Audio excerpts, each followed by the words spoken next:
Ako pinananawagan sa ating mga kababayan, tingnan niyo po yung pagmumuka ng mga nandyan sa House Committee. Yan po ang mga tao, mga elitista, mga naghahari-harian na sinasabing sila daw ay kinatawa ng taong bayan, ngunit pinipigil po nila, sinisira nila ang gusto ng taong bayan na maging pangulo sa 2028. Kaya tandaan niyo po mga pagmumuka niyan. Lalo na si Terry Ridon, hindi naman mahirap tandaan yung mukha niya, napakalaki ng mukha. Ano po masasabi ninyo sa mga paratang ni Antonio Trillanes na isa daw si BBM na nasa likod ni VP Sara? Hindi ko nga po malaman kung saan nanggagaling po yan. Alam niyo po, yung si Trillanes, kung titignan niyo po ang record niyan sa katotohanan, below sea level po. Isa yan si Trillanes sa mga nagsasabi na, di ba noon, dinimanda pa niya ng SMNI ng libelo at cyber libel, ngunit napawalang bisa rin po ng korte. So wala lang po, alam nyo, medyo yung mga baliw lang po ang maniniwala dito kay Antonio Trillanes eh. Yes, at tingin niyo po ba, kasi marami pong naging reaction po ng ating mga kababayan. Nakita po nila na tingin niyo po ba na hindi dapat paniwalaan ang mga naging pahayag ni Antonio Trillanes? Opo, wala pong kredibilidad. Yan nga po ang kinatataka ko sa mga ebidensya at mga saksi nila laban kay Vice President Sara Duterte. Puro walang kredibilidad po yan eh. At yan pong mga taong yan ay tinatap lamang upang sirain po ang reputasyon ni Vice President Sara Duterte. Ngayon po, ang mga kababayan naman po natin ay hindi naman po mga mangmang. Alam po nila ang pagkakaiba ng katotohanan at ng kabulaanan. At talaga pong nire-reject po, isinusuka ng ating mga kababayan itong mga pahayag ni Ginoong Trillanes. Tingin po ba, attorney, na dapat pang busisiin ang salin ng ating Vice Presidente simula pa ng kanyang Vice Mayor, pagiging Mayor pa siya? Anong tingin niyo na dapat gawin? Hindi po.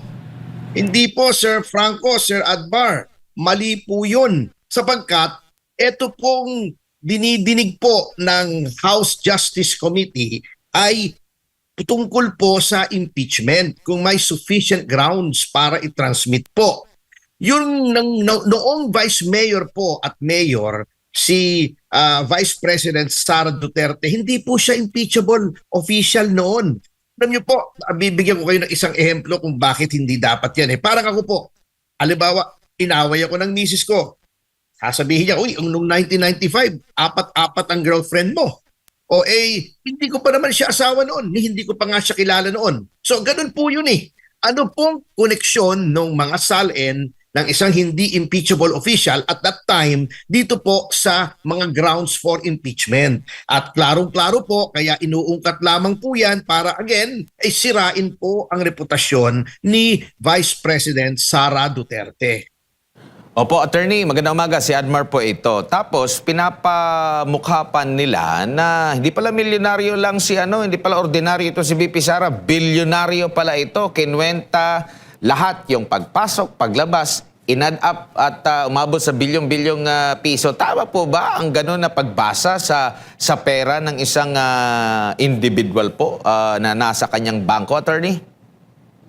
Mali po yan at ginawa na po yan kay Chief Justice Renato Corona noon na maling-mali po.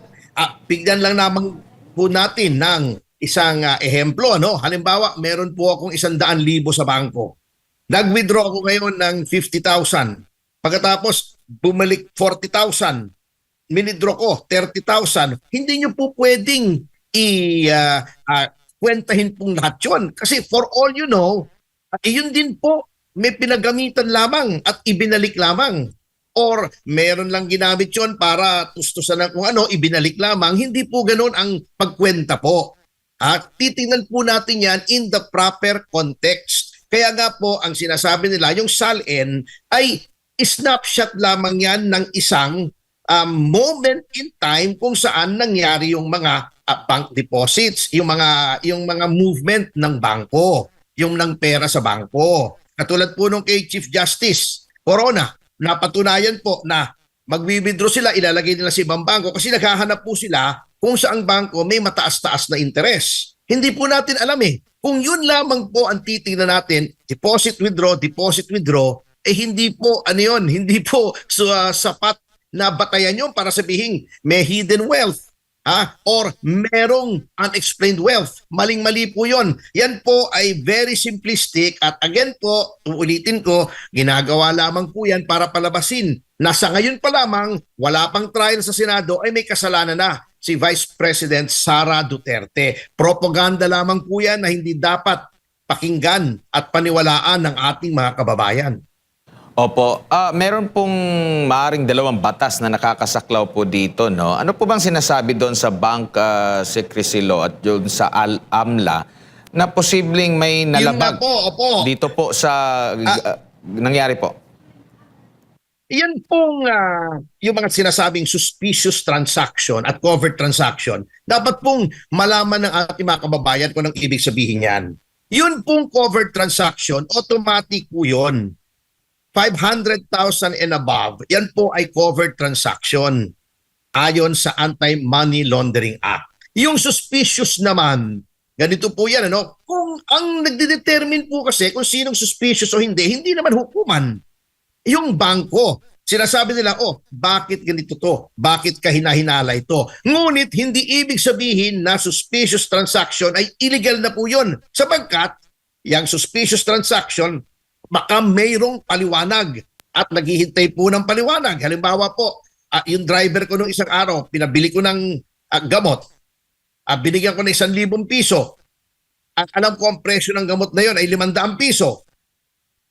Bumalik siya sa akin, ang sukli lamang niya ay 300, so 700 yung nagastos niya. Suspicious yun. Bakit nung una, ang binili niyang gamot ay 500 pesos lang, ngayon ay 700 pesos. Di magsususpecha ako. Tatanong ko sa kanya, ba't ano nangyari? Sasabihin niya sa akin, sir, nung una generic ang binili ko kaya mura. Ngayon branded kasi walang generic.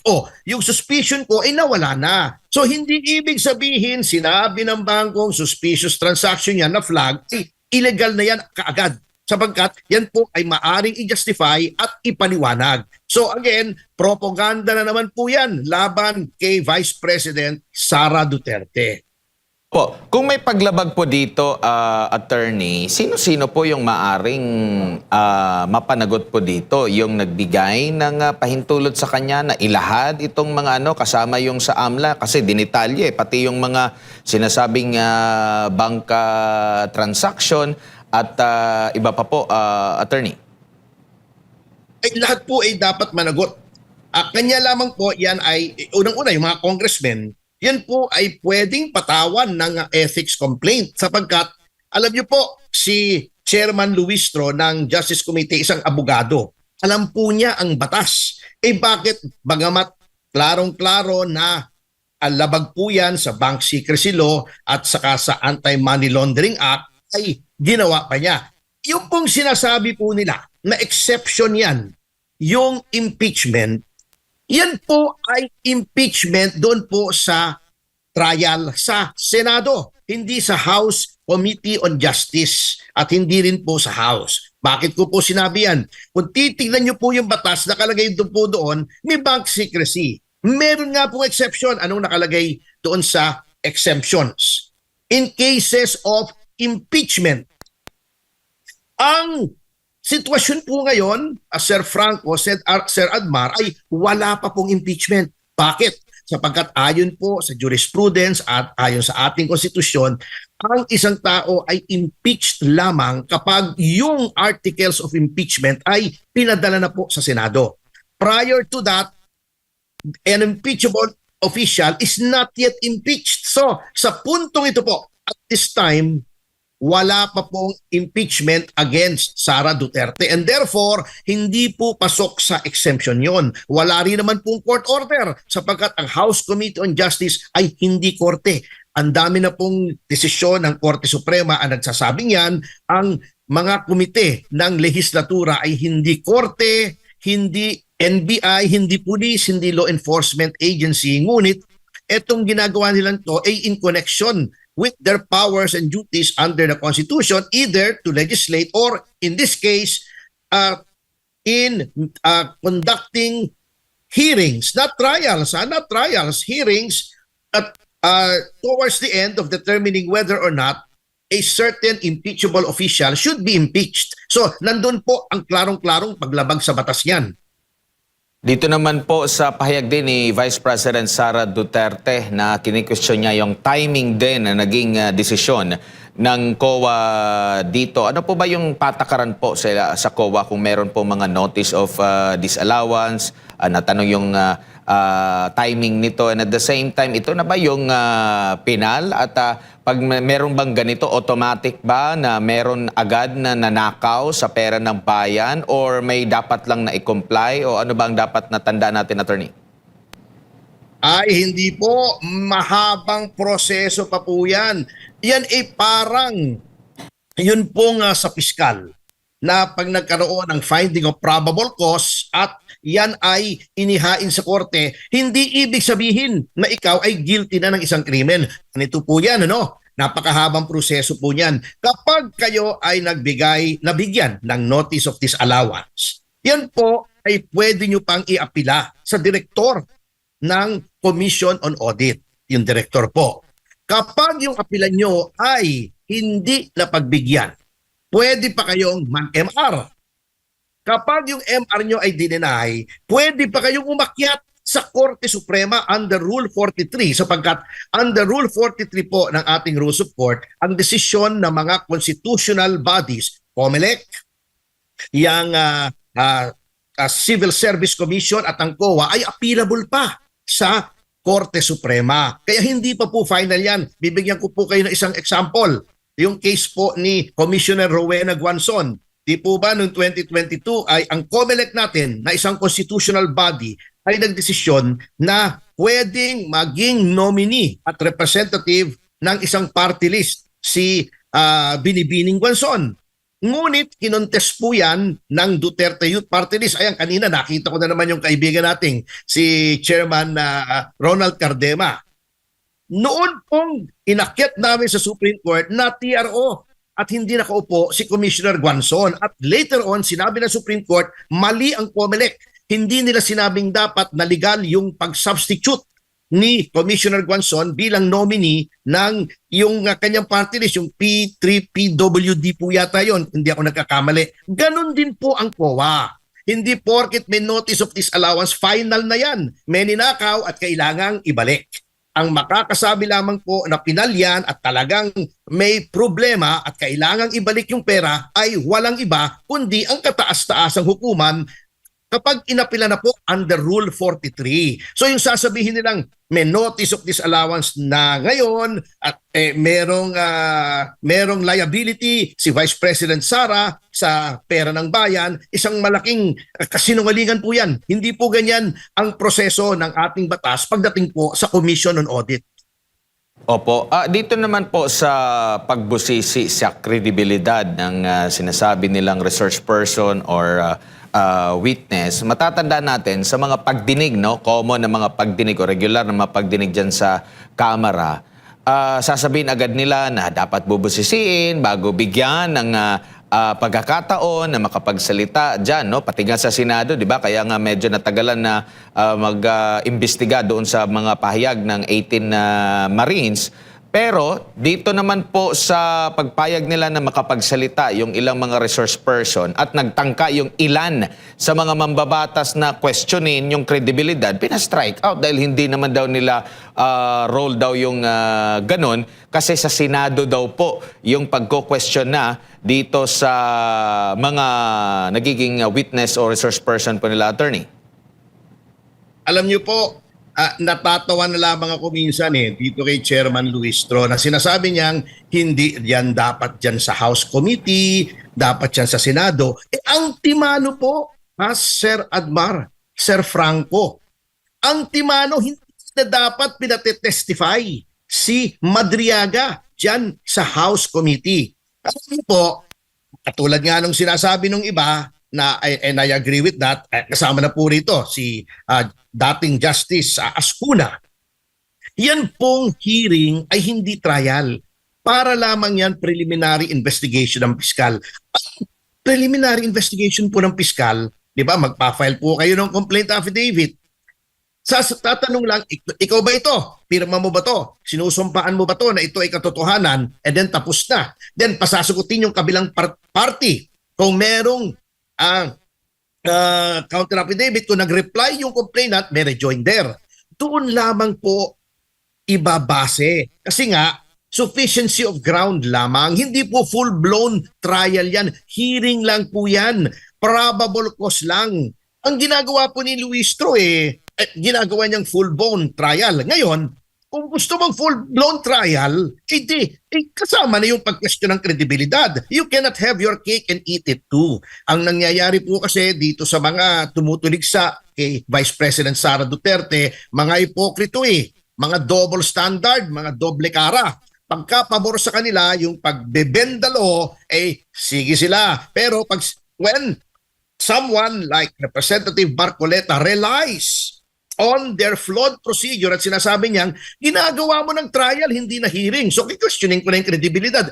Ayaw naman nila. Yan po kitang-kita na talagang ginagamit lamang itong hearings ng House Committee on Justice para gibain ang pangalan ni Vice President Sara Duterte. Kapag sila ang lumalabag, okay lang. Pero pag pinapatulan yung kanilang paglabag at nagre-rely po ang isang tao doon sa ginagawa nilang kapalpakan, pinapatulan, kumbaga nagra-ride on lang naman si Representative Marcoleta ayaw naman nila. So, anong kaipokrituhan yan? Opo, attorney, ang sabi rin nila na dahil nabanggit sa desisyon, recent na desisyon ng Korte Suprema, may kaugnayan dito sa impeachment hearing laban kay Vice President Sara na dapat mayroong due process.